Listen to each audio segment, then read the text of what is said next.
할렐루야. 저는 교회학교를 섬기고 있는 방지민 전도사입니다. 먼저 이 자리에 서기까지 인도해 주신 하나님께 감사와 찬송을 올려드립니다. 그리고 때로는 아버지처럼, 때로는 스승처럼 목회를 가르쳐 주시고 이끌어 주신 조상현 목사님께 감사드립니다.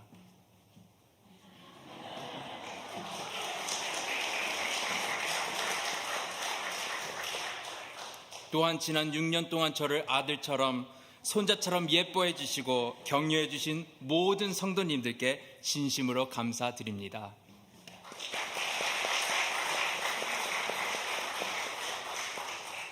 오늘 같이 나눌 하나님의 말씀을 봉독하겠습니다. 출애굽기 3장 1절에서 5절까지입니다. 우리 이 시간 다 같이 교독하도록 하겠습니다. 제가 한 절 읽고 여러분이 한 절 읽으시면 마지막엔 다 같이 한 목소리로 읽도록 하겠습니다.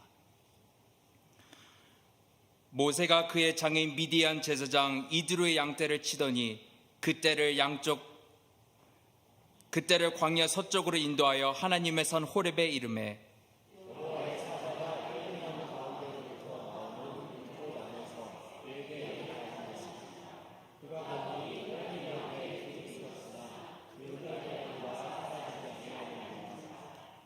이에 모세가 이르되 내가 돌이켜 가서 이 큰 광경을 보리라. 떨기나무가 어찌하여 타지 아니하는고 하니 그때에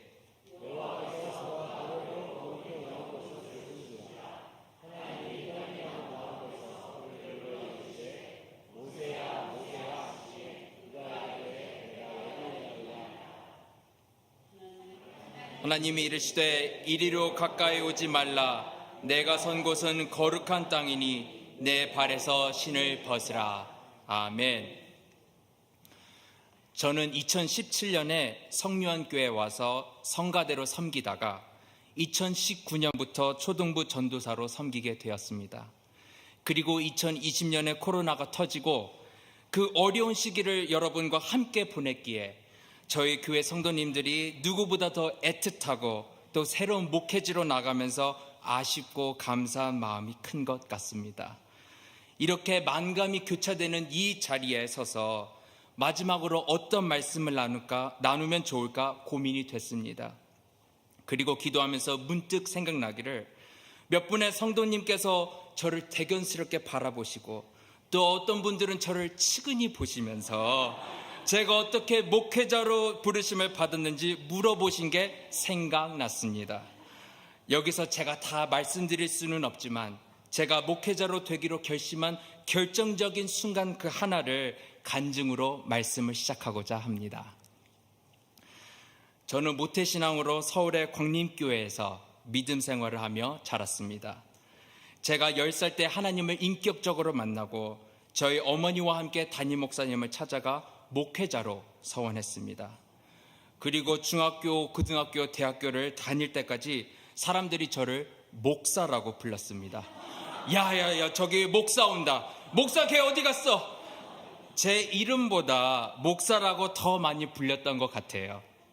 그래도 친구들이 목사라고 불러주는 걸로 봐서는 제가 어떻게 살아왔는지 짐작은 가시죠? 나름대로 하나님 앞에 바로 살려고 노력했습니다. 하지만 그런 제게 2010년에 큰 위기가 닥쳤습니다. 2010년은 제가 군대에서 상병을 하고 있었을 때였는데 연말에 휴가 나와 집에서 지내고 있었습니다. 그때 이제 부모님께서 얘기 나누시는 것을 듣게 되었습니다. 어떤 분이 혹이 있으셔서 수술을 받았다는 소식이었습니다. 그때 저는 천진난만한 미소를 지으면서 부모님께 이렇게 말씀드렸습니다. 엄마 아빠 나도 허벅지에 여의주 같은 게 있는데 한번 보실래요? 그 말을 들은 어머니가 놀라서 뭐? 하시고 제 허벅지를 보시고는 바로 병원으로 데려가셨습니다. 급하게 허벅지에 있는 혹을 제거하고 이제 병원으로 팔로우업을 하러 갔는데 이상하게 외과가 아니라 암병동으로 예약이 잡혀 있었습니다. 아니나 다를까 조직 검사 결과 단순 종양이 아니라 육종암이었던 것이었습니다. 그 암 선고를 받을 때 그 충격은 말로 표현할 수가 없습니다.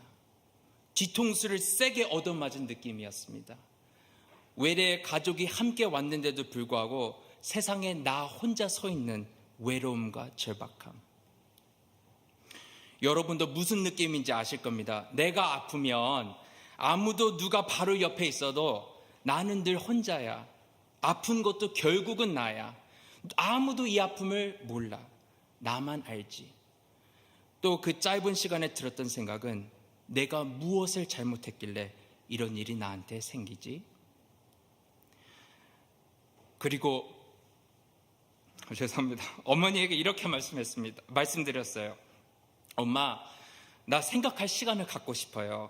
잠깐이라도 혼자 있고 싶어요. 그러면서 나왔는데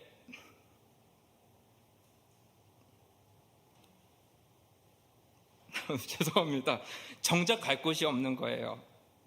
갈 곳이 없어서 죄송합니다.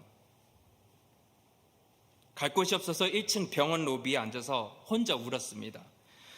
그때 그곳에 사람은 무수히 많았지만 그 차디찬 병원 바닥은 바로 제 가시덤불이 있던 장소였습니다.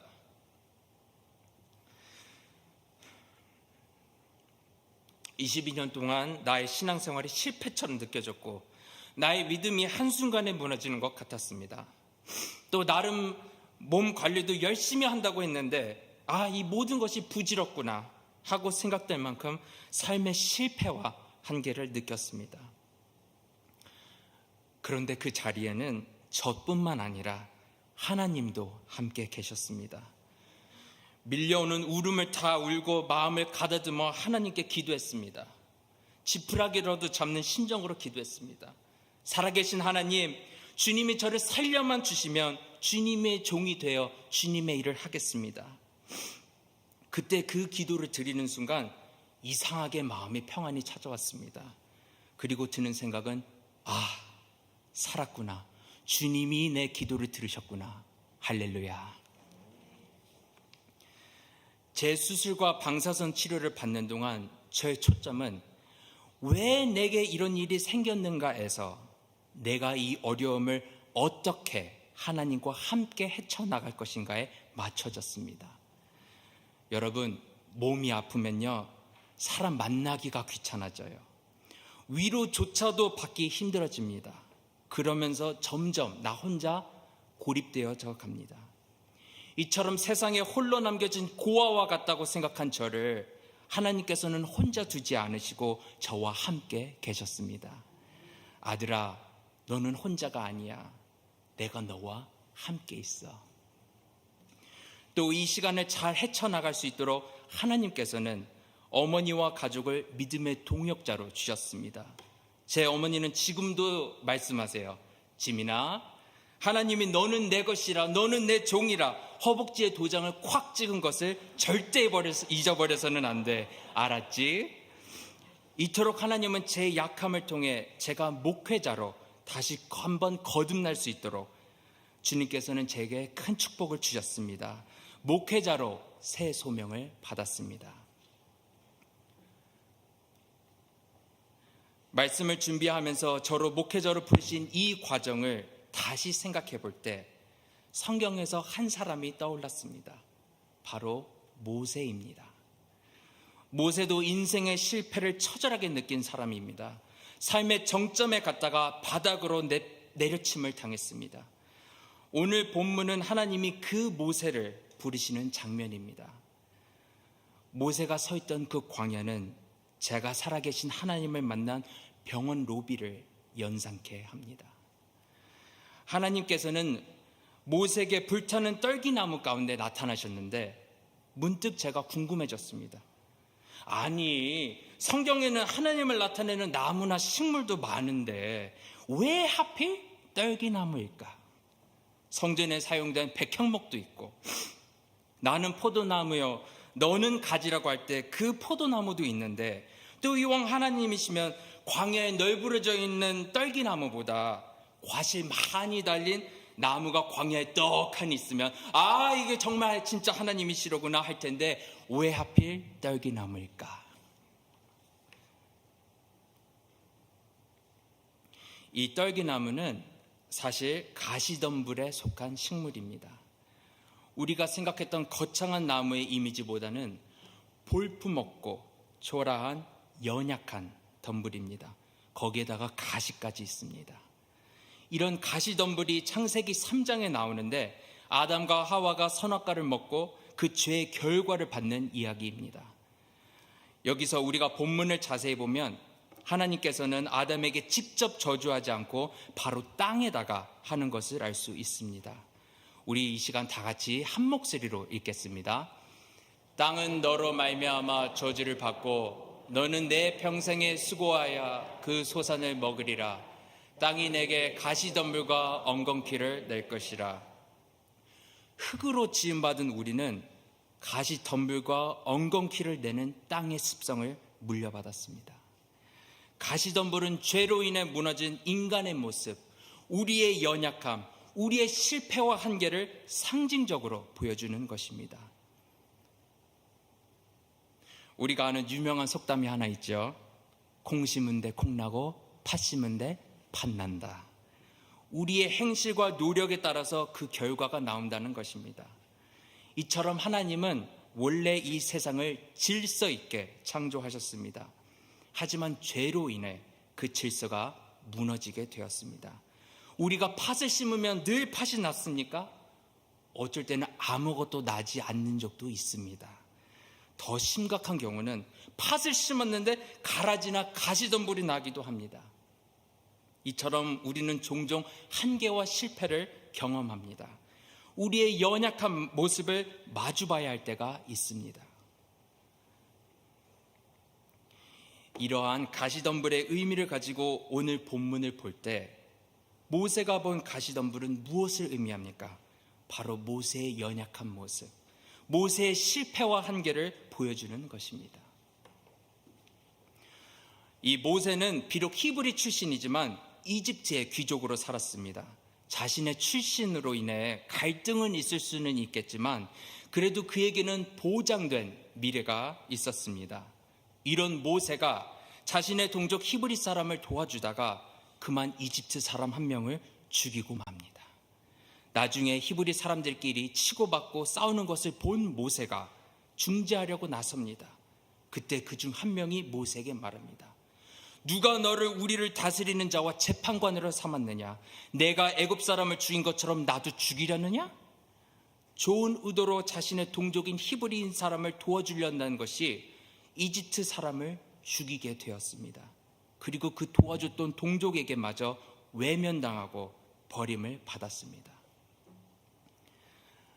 사람을 죽인 죄책감과 두려움, 외면당한 배신감을 가지고 미디안 광야로 모세는 도망쳤습니다. 그리고 40년을 나그네로 눈치 보며 살았습니다. 이것이 모세의 실패와 한계였습니다. 모세의 가시덤불입니다. 이런 모세의 모습은 미국으로 이민 와서 나그네 같은 삶을 산 우리의 모습과 많이 닮아 있습니다. 물론 여러분들과 저는 사람을 죽여서 미국으로 도망쳐온 것은 아니지만 미국에서 우리는 종종 실패와 한계를 경험합니다. 우리도 우리들만의 가시덤불이 있습니다.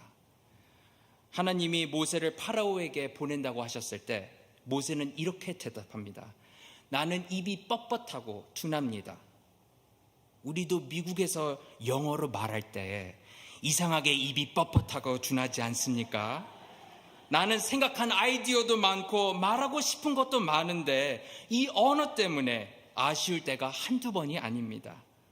이 또 성경에서 말이라는 것은 권세와 힘을 뜻하기도 하는데 언어의 한계 때문에 우리는 일터와 가정 그리고 학교에서 우리가 설 자리를 세우기 위해 고민하고 속 끓이면서 고군분투합니다. 또 모세처럼 우리도 우리들의 동족 혈육에게 종종 배신을 당하기도 합니다. 그게 누굽니까? 바로 우리 자녀들입니다. 저 잘되라고 저 생각해서 얘기해주면 우리 자녀들이 우리에게 뭐라고 얘기합니까? 누가 엄마 아빠를 나의 재판관으로 삼았어? 내 인생은 내가 알아서 할 테니까 상관 마. 이때 우리는 부모로서 배신감을 느낍니다. 우리는 부모로서 점점 설 자리를 잊어버리는 것 같습니다. 또 믿음 생활하면서 나는 정말 예수님을 닮아가고 하나님 말씀대로 살고 싶은데 그게 우리 마음대로 되지가 않아요. 수많은 유혹이 찾아옵니다. 보기만 해도 싫은 사람이 어딜 가든지 한 군데에 있어요. 미움과 원망이 찾아옵니다. 이처럼 우리는 종종 죄와 가시덤불에 걸려 넘어집니다. 그리고 그 죄의 가시가 나를 괴롭히고 하나님께 나아가기를 어렵게 만듭니다. 제가 방금 말씀드린 것은 우리가 겪는 문제의 지극히 일부분입니다. 우리 모두는 남에게 말 못할 문제와 고민을 가지고 있습니다. 각 개인에게는 삶의 가시덤불이 있습니다. 하지만 여러분, 모세가 서 있던 호렙산에는 가시덤불만 있지는 않았습니다. 그곳에 누가 계셨습니까? 바로 하나님이 함께 하셨습니다. 하나님이 계신 그곳은 더 이상 실패와 고난을 상징하는 장소가 아닙니다. 그 자리는 바로 거룩한 땅이 되었습니다. 하나님과 만날 수 있는 구별된 장소, 거룩한 기회의 땅이 된 것입니다. 그래서 주님은 모세에게 이렇게 말씀하십니다. 내가 선 곳은 거룩한 땅이니 내 발에서 신을 벗으라. 모세의 가시덤불 가운데 계신 하나님, 40년 동안 나그네로서 살면서 삶의 의미를 잃어버린 모세에게 새로운 비전을 주셨습니다. 이스라엘을 약속의 땅으로 인도하라는 민족적 사명도 주셨습니다.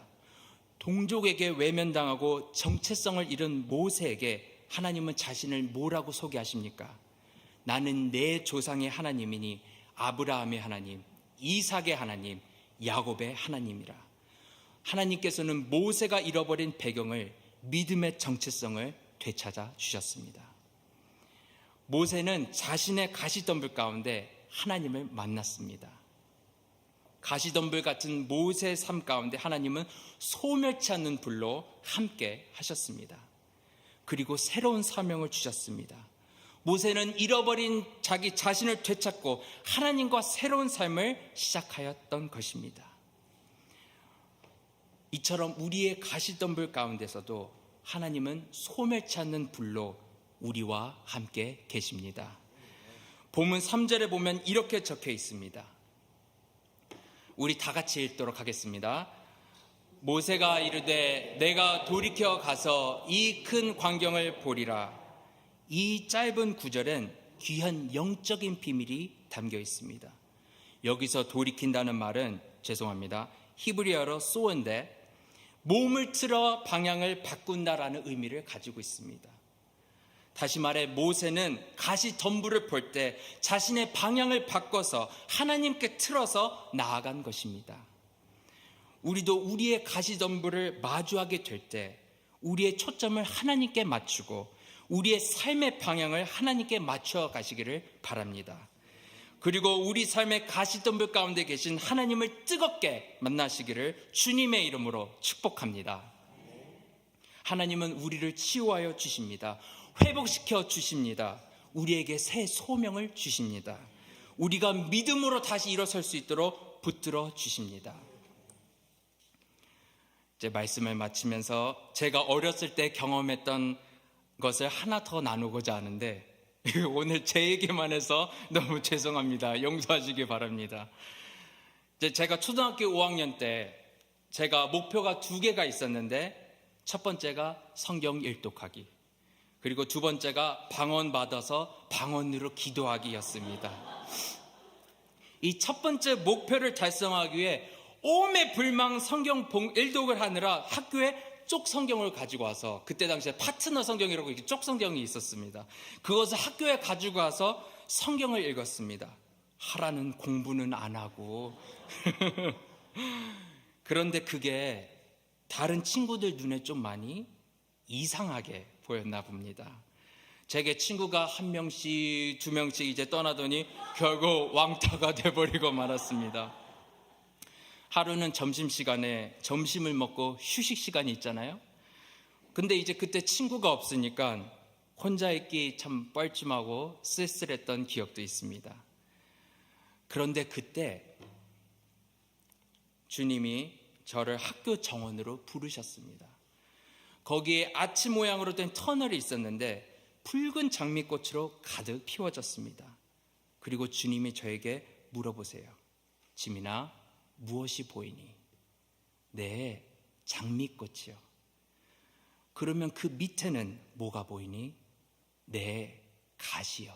엄청 많아요. 그러고는 주님이 제게 이렇게 말씀하십니다. 너의 삶에는 이처럼 많은 꽃들이 필 거란다. 그런데 그 꽃에 도달하기 위해 무수한 가시를 지나야 한단다. 지민아, 내가 너와 함께 있을 거야. 그때는 하나님이 왕따 당하고 있던 저를 그냥 위로하는 말씀으로만 받아들였는데, 아니 이게 도대체 무슨 말씀인가 하고 받기만 하고 적어두기만 했는데, 지금 돌이켜보면 이 말씀이 그 무엇보다 제 마음에 와닿는 것 같습니다. 사랑하는 성도 여러분, 여러분의 삶 속에 꽃과 열매가 가득 맺히길 주님의 이름으로 축복합니다. 꽃 하나를 맺기 위해 우리는 많은 가시들도 통과해야 합니다. 하지만 주님과 그 가시를 통과하고 주님과 아름답게 꽃피는 저와 여러분 되시기를 주님의 이름으로 축복합니다. 아멘. 시간 다 같이 기도하도록 하겠습니다.